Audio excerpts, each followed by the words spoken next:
নমস্কাৰ, জয় হিন্দ, জয় অসম। এটা বহুতেই ভাল খবৰ লৈছোঁ আপোনালোকৰ মাজলৈ। আজি পুনৰ নতুনকৈ চাকৰি আহিছে SSB বিভাগৰ ফালৰ পৰা। যিহেতু SSB বিভাগৰ ফালৰ পৰা 2024 বৰ্ষৰ কাৰণে বহুত এটা ভাল সুবিধা আহিছে, সুযোগ আহিছে। 827টাকৈ কনষ্টেবলৰ পদ মুকলি কৰি দিয়া হৈছে। এই পদসমূহত আপোনালোকে কেনেদৰে আবেদন কৰিব, আবেদন কৰিবলৈ আপোনালোকৰ বয়সৰ সময়সীমা কিমান বিচাৰিছে, এডুকেশ্যন কোৱালিফিকেশ্যন কিমান লাগিব, লগতে আপোনালোকৰ চিলেকশ্যন প্ৰচিডিউৰটো কেনেধৰণৰ হ'ব, সম্পূৰ্ণ তথ্য এই ভিডিঅ'টোত আলোচনা কৰিম। চ' ভিডিঅ'টো শেষলৈকে চাব, অলপ স্কিপ নকৰাকৈ। যদি ভিডিঅ'টো চাই ভাল পায় এটা লাইক কৰিব, আৰু মোৰ চেনেলটোলৈ যদি প্ৰথমবাৰ কাৰণে আহিছে তেনেহ'লে চেনেলটো ছাবস্ক্ৰাইব কৰি কাষতে থকা বেল আইকনটো অন কৰিবলৈ নাপাহৰিব, যাতে প্ৰতিদিনে জবৰ আপডেটসমূহ এই চেনেলৰ দ্বাৰা পাই থাকিব পাৰে। লগতে ভিডিঅ' ডেছক্ৰিপশ্যনত মই হোৱাটছআপ চেনেল আৰু টেলিগ্ৰাম গ্ৰুপৰ লিংক দিছোঁ, তাতো গৈ আপোনালোকে হোৱাটছআপ চেনেল আৰু টেলিগ্ৰাম গ্ৰুপত জইন হৈ ল'ব, যাতে প্ৰতিদিনে জবৰ আপডেটসমূহ সকলোতকৈ আগতীয়াকৈ এই চেনেলৰ দ্বাৰা পাই থাকিব পাৰে।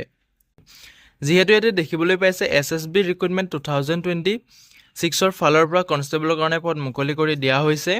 827টাকৈ পদ মুকলি কৰি দিয়া হৈছে। ইয়াতে আপোনালোকে অভাৰভিউটো যিহেতু দেখিবলৈ পাইছে, ইয়াতে অভাৰভিউটো আপোনালোকে অৰ্গেনাইজেশ্যনটোৰ নেমটো দেখিবলৈ পাইছে, ষষ্ঠ সীমা বল, যিটো আপোনালোকৰ SSB ফালৰ পৰা মুকলি কৰি দিয়া হৈছে।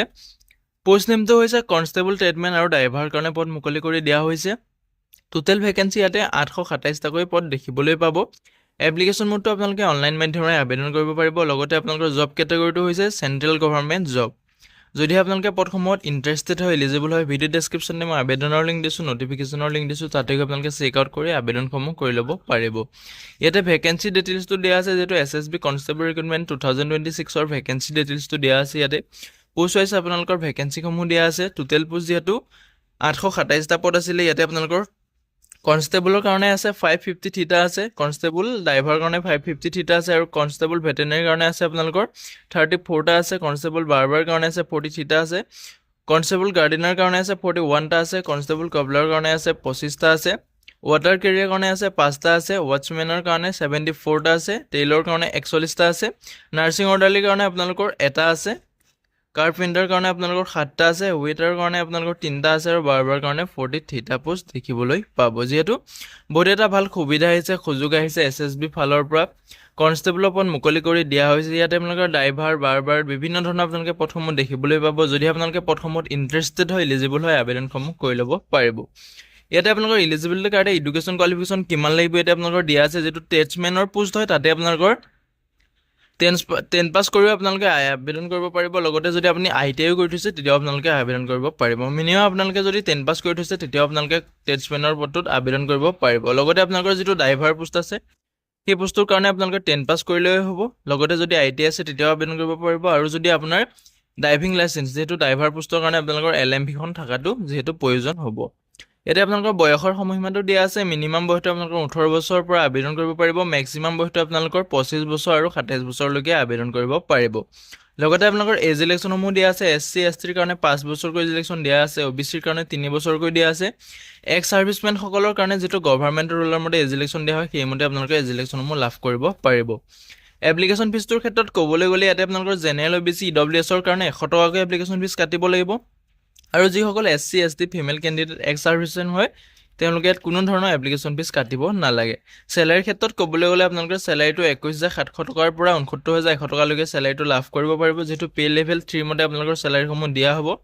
লগতে আপোনালোকে DA পাব, HRA পাব, যিটো আপোনালোকৰ ড্ৰেইনেজ এণ্ড আউটছ পাব, হাউচ ৰেণ্ট পাব, লগতে আপোনালোকৰ মেডিকেল ফেচিলিটিজ পাব।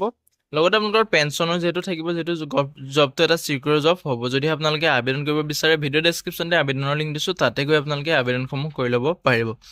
চিলেকশ্যন প্ৰচেছৰ ক্ষেত্ৰত ক'বলৈ গ'লে আপোনালোকৰ যিটো ফিজিকেল ইফিচিয়েঞ্চি টেষ্ট হ'ব, PST হ'ব, physical standard test, written exam হ'ব। তাৰপিছতে আপোনালোকৰ টেট টেষ্ট পাতিব, যিটো পোষ্টৰ কাৰণে আপুনি আবেদন কৰিব, ড্ৰাইভাৰে হওক, ট্ৰেডছমেনে হওক, আপুনি যিটো পোষ্টৰ কাৰণে আবেদন কৰে সেই পোষ্টৰ কাৰণে আপোনালোকৰ টেট টেষ্ট পতা হ'ব। লগতে তাৰপিছত আপোনালোকৰ মেডিকেল এক্সামিনেশ্যন পাতিব। শেষত আপোনালোকৰ ডকুমেণ্ট ভেৰিফিকেশ্যন কৰি মেৰিট লিষ্টটো মাৰিব। ইয়াতে ফিজিকেল ষ্টেণ্ডাৰ্ড টেষ্টত আপোনালোকৰ কেটেগৰী আছে। আপোনালোকৰ যিহেতু হাইট চেষ্টটো দিয়া আছে, পুৰুষ আৰু মহিলাৰ কাৰণে আপোনালোকৰ হাইট চেষ্টটো দিয়া আছে। যিহেতু জেনেৰেল কেটেগৰীৰ কাৰণে পুৰুষৰ ক্ষেত্ৰত আপোনালোকৰ হাইটটো লাগিব 170 আৰু মহিলাৰ ক্ষেত্ৰত 157। OBCৰ কাৰণে 170, 157 লাগিব। SCৰ কাৰণে 170, 157 লাগিব। কিন্তু STৰ কাৰণে ইয়াতে আপোনালোকৰ 162.5 চেণ্টিমিটাৰ লাগিব পুৰুষৰ ক্ষেত্ৰত, আৰু মহিলাৰ ক্ষেত্ৰত 150 চেণ্টিমিটাৰ থাকিলে হাইটটো আপোনালোকে আবেদন কৰিব পাৰিব। চেষ্টটো ইয়াতে মহিলাৰ ক্ষেত্ৰত কোনো আপোনালোকৰ চেষ্ট এপ্লাই নহয়।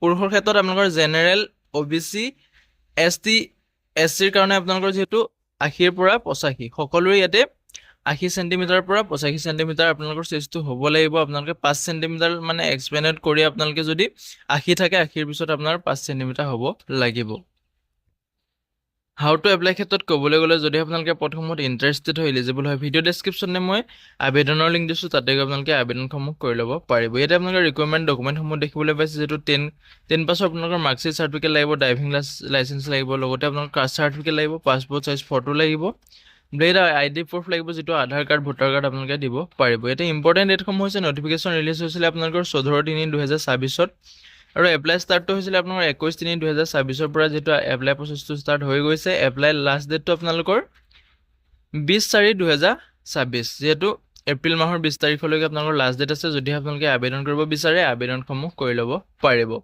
আজিলৈ ভিডিঅ'টো ইমানেই আছিলে যদি ভিডিঅ'টো চাই ভাল পালে এটা লাইক কৰিব আৰু মোৰ চেনেলটোলৈ যদি প্ৰথমবাৰ কাৰণে আহিছে তেনেহ'লে চেনেলটো সাবস্ক্ৰাইব কৰি কাষতে থকা বেল আইকনটো অন কৰিবলৈ নাপাহৰিব জয় হিন্দ জয় অসম